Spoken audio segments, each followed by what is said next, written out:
story about three people that were traveling in a car. A United Methodist preacher, a Hindu priest, and a Jewish rabbi. Going down the road, it's late at night, the car breaks down, and the only place they can find is this one farm. They go up to the farm. The farmer says, I can work on your car or maybe get you some help, but you got to wait till the next morning. And I do have a spare bedroom that you can sleep in, but the problem is it's only a double bed, so one of you will have to sleep in the barn. Well, the Hindu priest says that he decides to go make his way down to the barn. So the United Methodist preacher and the Jewish rabbi, they get ready for bed, and all of a sudden they hear this knock on the door, and it's the Hindu priest. And the Hindu priest says, there is a cow in the barn, and as you know, cows are sacred to my religion. I cannot sleep in the barn. So the Jewish rabbi gets up, he goes down to the barn. The other two kind of settle in for the night, and all of a sudden they hear a knock at the door.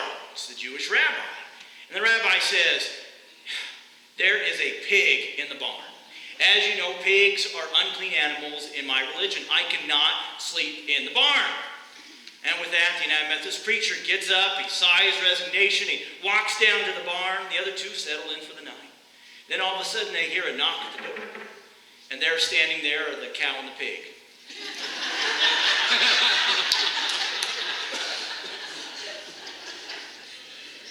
The moral of the story is don't think too highly of yourself. Today we bring our lesson on the book of Judges to a close. Now, I will say sort of, because on Thursday night, the Monday Thursday service, we will actually conclude the Samson story. But with that, we're going to take it in a different direction. So I wanted to think of this as a way that we're kind of concluding our sermon series on Judges. And just look what we have learned throughout this season of Lent. One, we know that the judges are not legal scholars. These are just the leaders of the Hebrew people. We've also learned that in each story there is something unique and quite interesting. For instance, we've learned that Ehud was left-handed, and left-handedness was a negative trait. In fact, we learned that no warrior would hold in their left hand any kind of weapon because left hand was used for toilet paper. But that's what Ehud does. He sneaks in, he kills the king of Moab, ushers in 80 years of peace. We learn from the Deborah story that one could be a mighty warrior, but the one who was going to defeat the enemy was going to be a woman with a tent peg. We also learned from Gideon that not all judges want to be a judge. Gideon needed God to constantly remind him that God wasn't going to take his excuses. And because of that, Gideon became a great leader.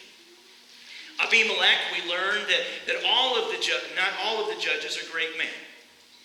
Abimelech crowns himself king. He kills a bunch of his own people. And we learned in that the hand of justice lies sometimes in our own hands, even in the people who are humble. And Jephthah, in that story, we learned to be careful of the promises we make. Quite a list. We covered 5 of the 15 known judges that are listed in the Bible. And we found throughout this list that nobody is perfect. And that kind of goes along with our lessons of broken people. We also learned throughout this sermon series that God is always in charge. And that goes right along with the idea of a faithful God. Now that goes without saying. And in each of these stories we see the mighty fall and the humble get their reward. And today's story does not disappoint. Now before we get to today's story, I bet that some of you are quite surprised that Samson is even included as a judge. The story of Samson and Delilah is a famous story. Either you've seen the movie, you heard about it, you read about it in Sunday school, you just heard about it in the culture. It's a famous story, famous love story, a famous story of incredible strength, a famous story of a lot of hair. That's all true. But it's also a story of the haughty and humility. So let's go ahead, Chris, get right into our passage. This morning's reading comes from Judges 16, 4 through 22. After this, he fell in love with a woman in the valley of Sorek, whose name was Delilah. The lords of the Philistines came to her and said to her, "Coax him and find out what makes his strength so great, and how we may overpower him, so that we may bind him in order to subdue him. And we will each give you 1,100 pieces of silver." So Delilah said to Samson, "Please tell me what makes your strength so great, and how you could be bound, so that one could subdue you." Samson said to her, "If they bind me with 7 fresh bowstrings that are not dried out, then I shall become weak and be like anyone else." Then the lords of the Philistines brought her 7 fresh bowstrings that had not dried out, and she bound him with them. While men were lying in wait in an inner chamber, she said to him, "The Philistines are upon you, Samson." But he snapped the bowstrings as a strand of fiber snaps when it touches the fire. So the secret of his strength was not known. Then Delilah said to Samson, "You have mocked me and told me lies. Please tell me how you could be bound." He said to her, If they bind me with new ropes that have not been used, then I shall become weak and be like anyone else." So Delilah took new ropes and bound him with them, and said to him, "The Philistines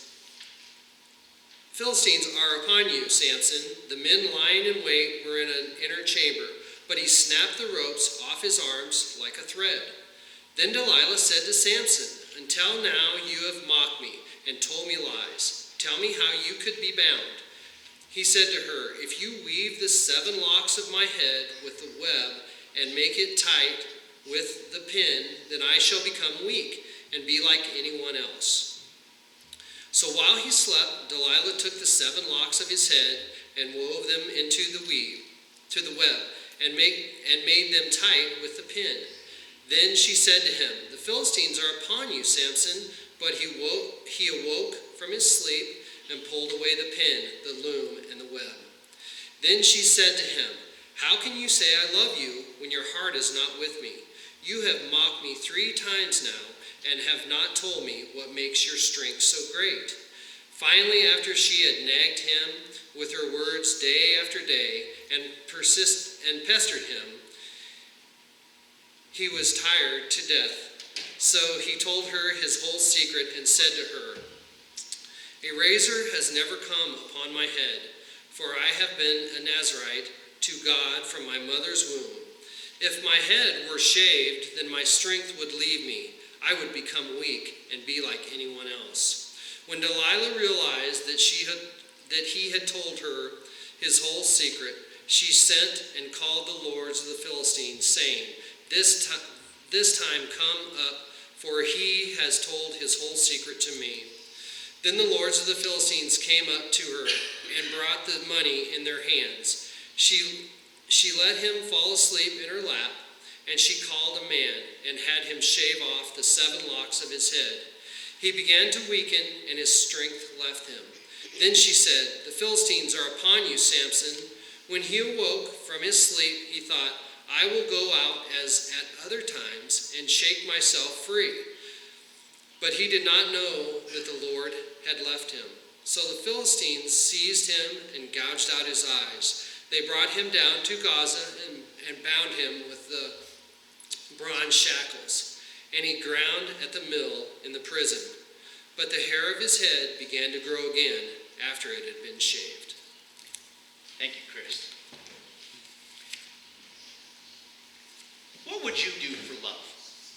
Now, when I was in high school, I didn't have much confidence. I hardly ever dated much. And one day my friend came up to me and said, "Seth, I've set up a blind date for you." And I said, "Oh, who is this?" And he says, "Well, it's my cousin. She lives in the community next over. You've never met her, but it's all set. I've got the date set for Saturday night." Now, I said to my friend, I said, "Well, okay, but what if she is not attractive?" As I look back, and I can't believe I was that vain, but I was more focused on how she looked. And my friend said, "Hey, let me tell you, she is hot. But if you don't like the way she looks, Seth, I know that you're asthmatic. Why don't you just fake an asthma attack?" So I thought, I'm asthmatic. I've had enough asthma attacks. I can do it. In fact, I even decided to bring my inhaler with me just in case. And so So Saturday came, I drove over to the other town, I went up to the door, and my friend's cousin comes out the door, and I'll tell you what, he was right. She was gorgeous. And she looked at me and she goes,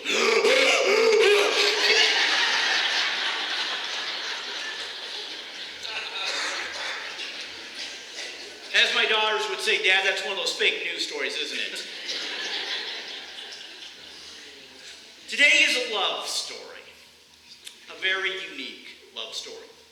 As we read in our passage for today, Samson fits right into the midst of all of these judges that we've been talking about throughout Lent. Let's give you a little background here. The story begins with the announcement of Samson's birth by an angel of the Lord.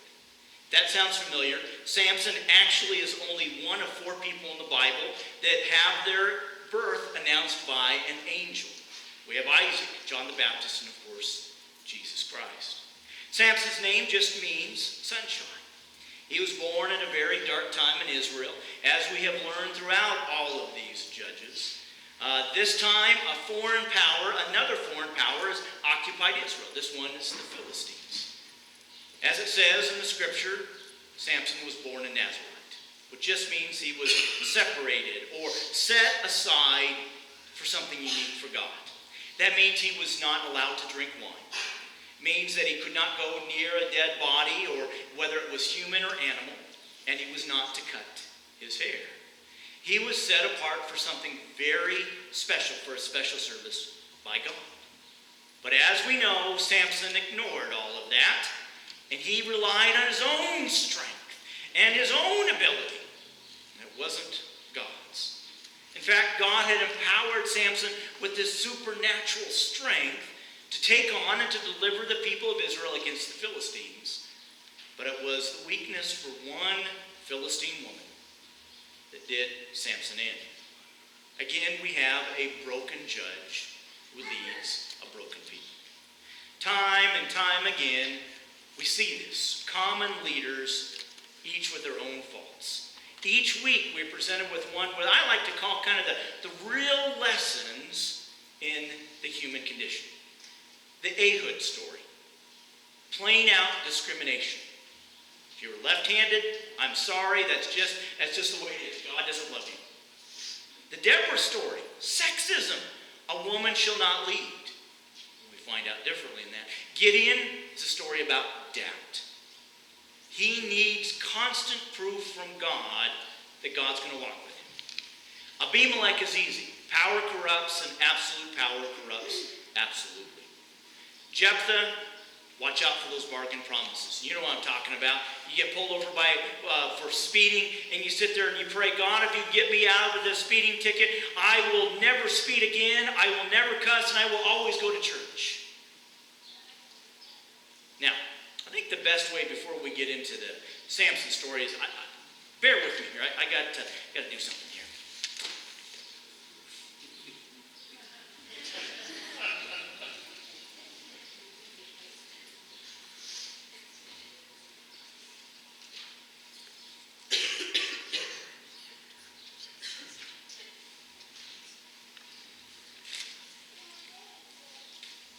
Okay, there we go. That might be a little bit better. Yeah, there we go. Kind of illustrates kind of what we're talking about here. Let's unpack this as we used to talk about in the seminary. Some scholars believe that Samson is just kind of playing games here with this woman. Others believe that what we're witnessing here is kind of battle of the wits. Delilah, if you think about it, she never lies. She never lies whatsoever. She is always direct. What does Samson do? He's constantly lying to her. Just kind of goes back and forth. But I think it really goes back to the sense of haughtiness, or what we might say is arrogance. I mean, think about it. I mean, Samson's going, come on, bring it on, Philistines. I'm strong enough. I've got the hair. I can take you on. Whatever you got, I've got the strength. And what we see is in this haughtiness, this sense of bravado, it's what trips him up. Haughty people are like that. They like to impress. They like to seriously impress people. It reminds me of the passage out of Romans 12:16. Don't try to act too big and think you know it all. Usually, arrogant people tend to not want us to see how we really are. They like to conceal their real selves and think we're going to do things to impress you. Never to allow one to see what is deep down inside of them. Because they're afraid of their real self. Because if they're not doing this to impress somebody, they won't be accepted. So they pretend to be something that they're not. Some of you know I have been known to name drop a time or two. My friend Brad Pitt tells me I need to stop doing that. That's not helping me at all. Samson, kind of goes around telling everyone, hey, I'm a Nazarite. I can do whatever I want. How's that for name dropping for you? God has empowered me the strength, as Samson saying. Jesus could have done the same thing. He says, hey, God is my Father.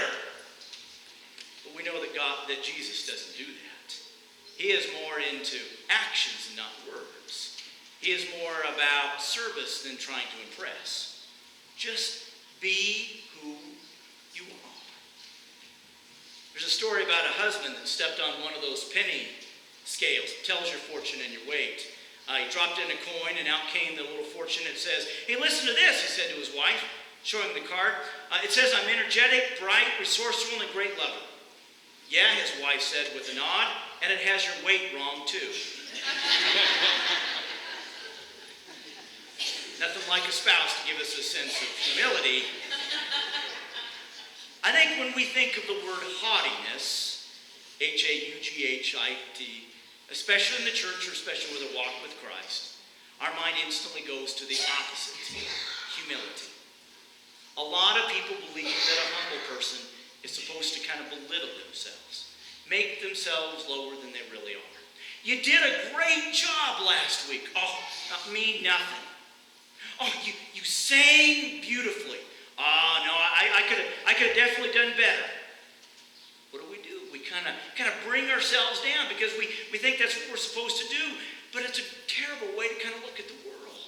That's not humility. Humility is seeing ourselves for what we truly are. Someone says, boy, that casserole was really good. And our first thought would be to say something negative, either because we believe it or we think that we're supposed to, because we should not be haughty, we should not be prideful. No, I've made better. It really wasn't that good. But I think a more humble answer would be, thank you. I worked really hard on that. It's not bragging. It's just being honest and truthful and very appreciative of what was said. Humility, humble people are just themselves. When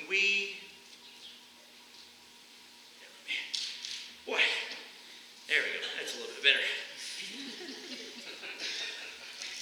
We are broken people. And we do things like, let's see how many curls I can do. Or, let's look at my hair. Or, look how hard I work out. We are broken people. And we struggle with the concept of humbleness. Oh, it wasn't that good. Or, I could have done better. Or it was nothing. What do broken people do? During the season of Lent, we bring our broken pieces, our broken lives to the cross. Because as in the cross, as we learned this week, makes us whole. It's the lesson of the faithful God that there is hope. I love this passage that comes at the very end. But the hair of his head began to grow again after it had been shaved. This tells me that the story is not over. God is faithful. One must come to the cross. There's a voyaging ship that was wrecked during a storm at sea, and the only survivors was two men. They were both very good friends. They were able to make it off to a desert island. Two friends are good friends, but not knowing what else to do, they can't call out. They're just stuck in that island. They decide to divide the island between the two of them, and they're each going to pray to see See if God will respond to their prayers. So the first thing that they prayed for was food. The next morning, the first man, he looks up and he sees a fruit-bearing tree right there. The other side of the island, there was nothing.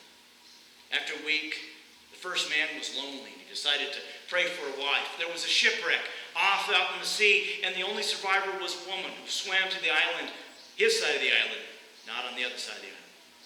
Soon the first man prayed for a house, and clothes, and more food. The next day, like magic, all of these things were given to him. However, the second man had nothing. Finally, the first man prayed for a ship so that he and his wife could leave that island. And in the morning, he found a ship docked right there at the island. The first man boarded the ship with his wife and decided to leave the second man on the island because he considered the other man unworthy to receive God's blessings since none of his prayers had been answered. As the ship was about to leave, the first man heard a voice from heaven booming, "Why are you leaving your companion on the island?" "My blessings are mine alone," he said, "since I was the one who prayed for them. His prayers were all unanswered, so he deserves nothing." "You are mistaken," the voice rebuked him. "He had only one prayer, which I answered. If not for that, you would not have received any of my blessings." "Tell me," the man asked the voice, what did he pray for that I should owe him anything?" And the voice from heaven said, "He prayed that all your prayers would be answered." The cross plays a pivotal role this week. It stands before us as a sign of death, but also of new life. It stands to receive our broken pieces, our broken lives, but we have to approach it. And when we do, God will be faithful.